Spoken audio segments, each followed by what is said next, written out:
kita satu dalam doa terlebih dahulu. Tuhan, terima kasih ya Tuhan atas kesempatan yang Tuhan kasih buat kita. Kami siap mendengarkan firman-Mu dan siap menyembah-Mu. Sentuh setiap hati kami ya Tuhan. Dalam nama Tuhan Yesus kami berdoa bersyukur. Haleluya, amin. Kita akan menyembah Tuhan dan masuk lebih dalam lagi dalam hadirat Tuhan. Sama-sama kita katakan, walau aku harus berjalan. Walau ku harus berjalan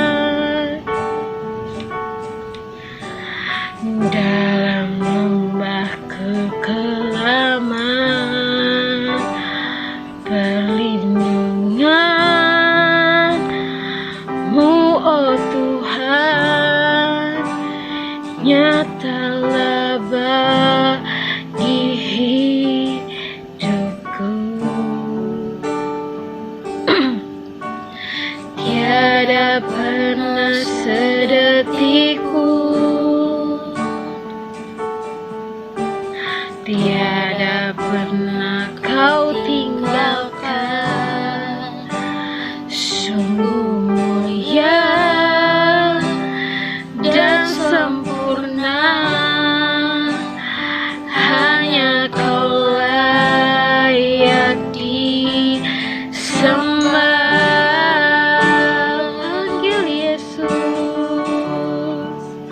wow, Yesus Engkau juru selamatku. Dalam janji-Mu kemenanganku, selamanya kan ku nyatakan besar setia-Mu Tuhan di hidupku. Kita akan ulang lagu ini dari awal. Mari kita lebih dalam lagi masuk pada kehadiran Tuhan.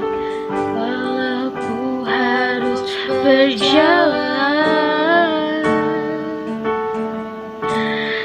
dalam lembah kekelaman, perlindungan-Mu, oh Tuhan, nyatalah bagi hidupku. Tiada pernah sedetikku, tiada pernah Kau tinggalkan, tiada pernah Kau tinggalkan. Sungguh mulia dan sempurna, hanya Kau layak disembah. Yesus Engkau juru selamatku. Dalam janji-Mu kemenanganku,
Engkau memberkati aku berlimpah-limpah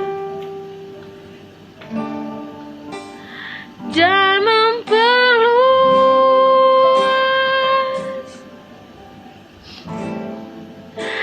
daerahku,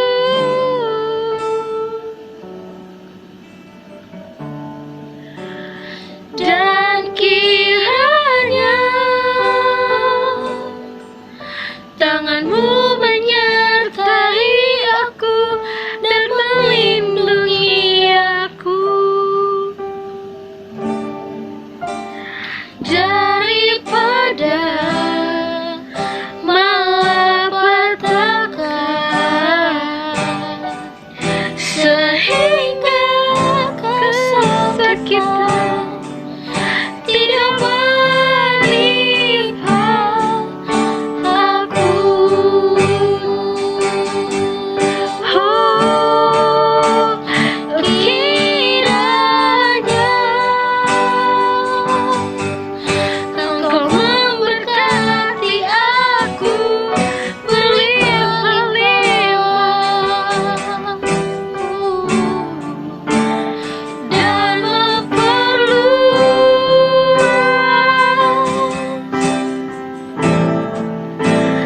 daerahku,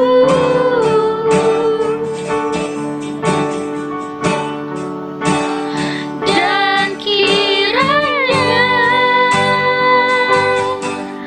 tanganmu menyertai aku dan melindungi aku, daripada malapetaka, sehingga kesakitan tidak menimpa aku. Kiranya, kiranya Tuhan memberkati aku berlimpah-limpah dan memperluas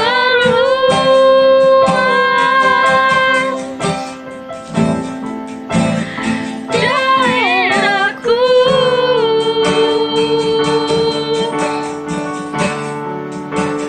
dan kiranya tanganmu menyertai aku dan melindungi aku daripada malapetaka, sehingga kesakitan tidak menimpa aku, dan malapetaka, sehingga kesakitan tidak menimpa aku.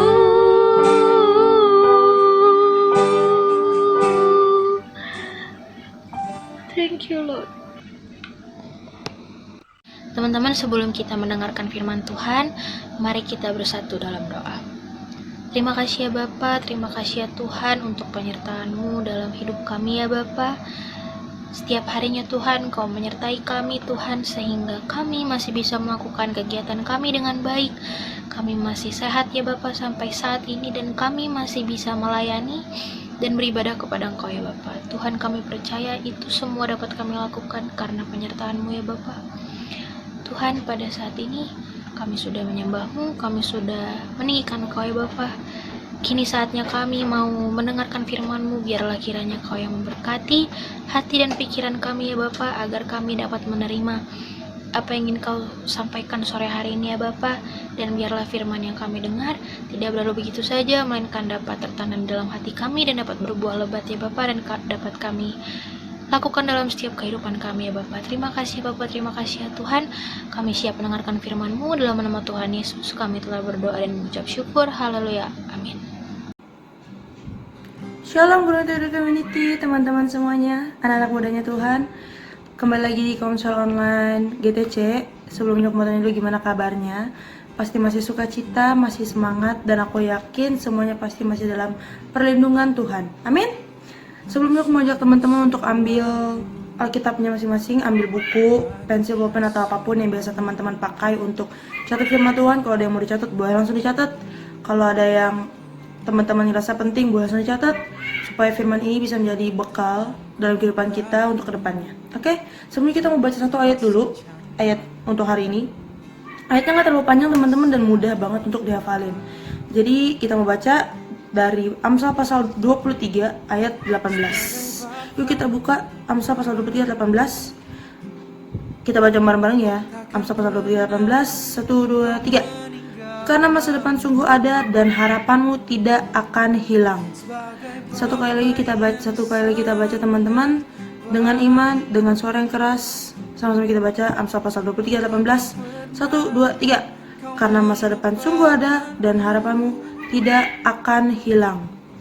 Teman-teman, ngomongin harapan, ngomongin masa depan, pasti kalau ditanya apa sih harapan itu, pasti banyak banget jawabannya.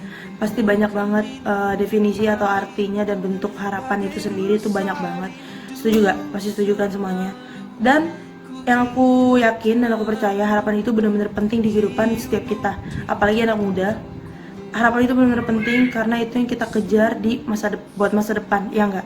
Dan apa akibatnya kalau kita nggak punya masa depan, teman-teman? Kalau kita nggak punya harapan, banyak banget akibatnya. Dan salah satunya adalah banyak remaja atau anak muda kayak kita yang memutuskan untuk bunuh diri atau memutuskan untuk mengakhiri hidupnya sendiri. Banyak anak muda yang melampiaskan depresinya atau sakit hatinya atau sedihnya ke hal-hal yang sebenarnya Tuhan gak mau anak-anak mudanya tuh ngelakuin itu, dan itu gak berkenan di hadapan Tuhan. Itu yang salah dari kita.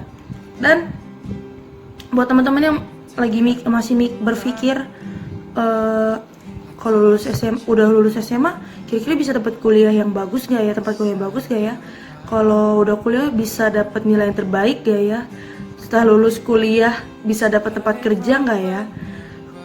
Apa masih ada masa depan buat aku? Atau masa depanku tuh sebenarnya cerah nggak sih? Bagus nggak sih sebenarnya masa depanku?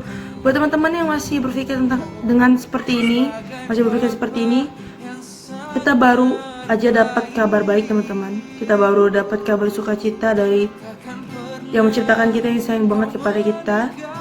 Ada di Amsal pasal 23 18. Karena masa depan sungguh ada dan harapanmu tidak akan hilang. Teman-teman, oke, mungkin kita bisa bilang, tapi hidup kita tuh banyak banget masalah, banyak banget tekanan, banyak banget ketidakpastian, dan banyak banget persaingan. Benar teman-teman, banyak banget kepastian dan kita butuh kepastian itu. Dan ada satu pribadi, satu sosok yang kasih kita jaminan, yaitu yang tulis Amsal pasal 23 18 ini, Tuhan Yesus. Bener banget. Dan teman-teman yang perlu diingat adalah firman Allah itu iya dan amin. Oke? Firman Allah adalah iya dan amin. Teman-teman, ini janjinya yang benar-benar luar biasa buat kita. Masa depan yang dia sediain itu benar-benar ada dan harapan kita nggak akan hilang. Itu bagian Tuhan teman-teman. Itu bagian Tuhan yang perlu teman-teman ingat. Kalau bagian Tuhan itu menyediakan masa depan kita dan harapan kita, menjaga harapan kita untuk tidak hilang, kita sendiri punya bagian, teman-teman. Kita punya bagian kita sendiri dan kita harus menjalani bagian itu dengan benar dan setia. Yang pertama, bagian kita itu tidak mudah menyerah dengan keadaan. Oke teman-teman, boleh bilang hidup kita banyak masalah, hidup kita banyak tekanan, dan yang ngalamin ini bukan cuma kita teman-teman, tapi juga orang yang tidak percaya pada Yesus juga ngalamin ini. Perbedaannya, kita punya yang namanya jaminan. Kita punya apa? Jaminan. Masih ingat cerita Yusuf teman-teman? Dia ngalamin masalah dan struggle di umur yang masih muda, remaja dan tergolong muda.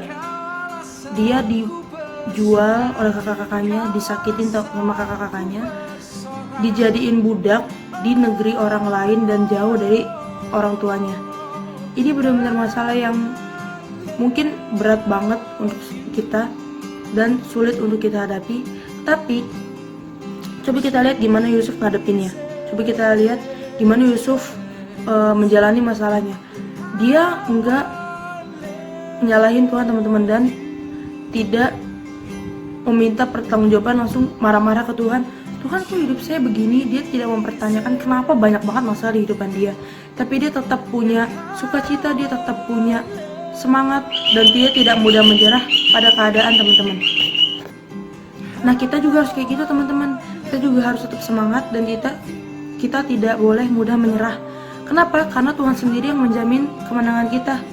Mungkin kita lagi ada di proses atau di masa kita diproses Tuhan, dan banyak hal yang perlu kita pikirkan dan kita pertanyakan.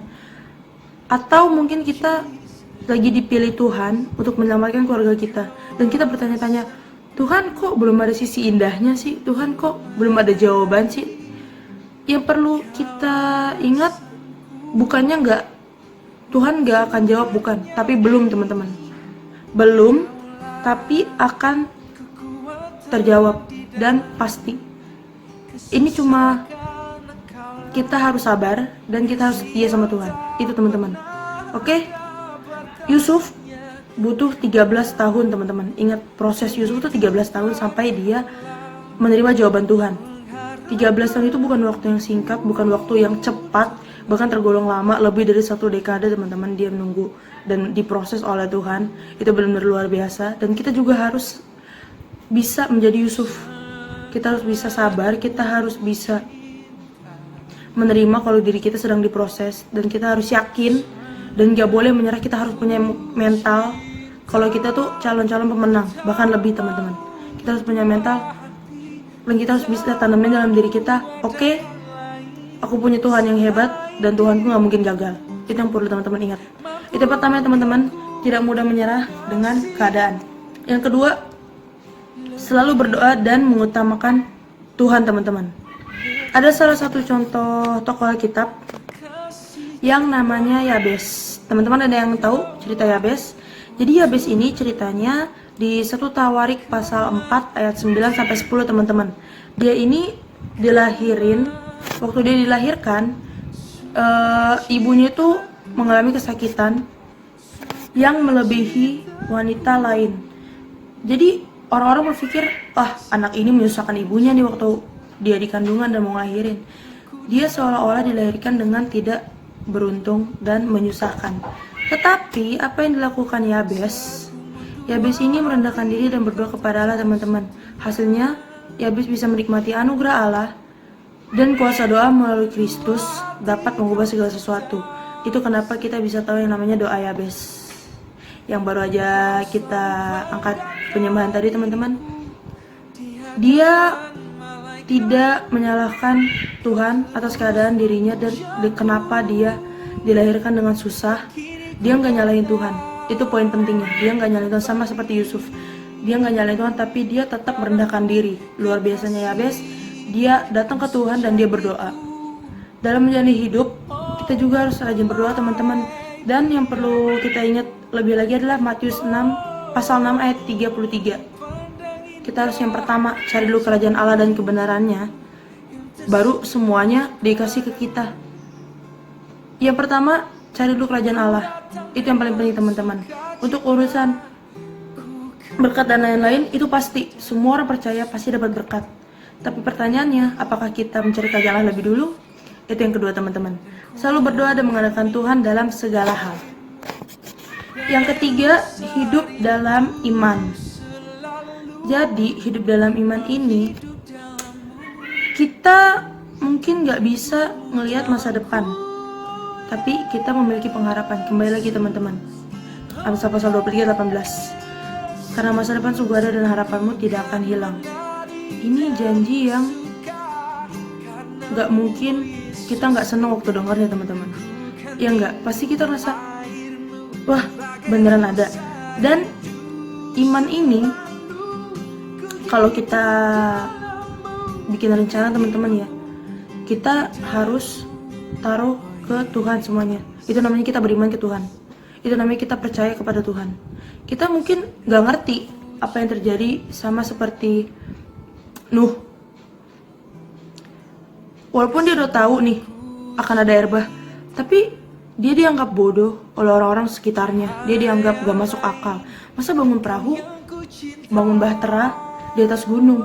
Atau seperti Abraham yang disuruh Tuhan untuk mengorbankan anak satu-satunya, anak yang dia tunggu-tunggu dengan Sarah. Dia disuruh korbanin Ishak. Coba bayangkan kalau kita yang ada di posisi Abraham, mungkin kita akan mempertanyakan, Tuhan apa sih?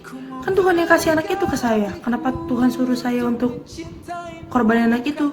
Nah, walaupun gak ada dasar teman-teman untuk berharap, tapi satu yang harus kita ingat, ayo terus berharap. Kenapa? Karena harapan kita tuh bukan omong kosong teman-teman. Harapan kita bukan cuma isapan jempol istilahnya, tapi harapan kita itu punya kuasa. Dan yang kasih kita harapan itu udah ngalahin maut.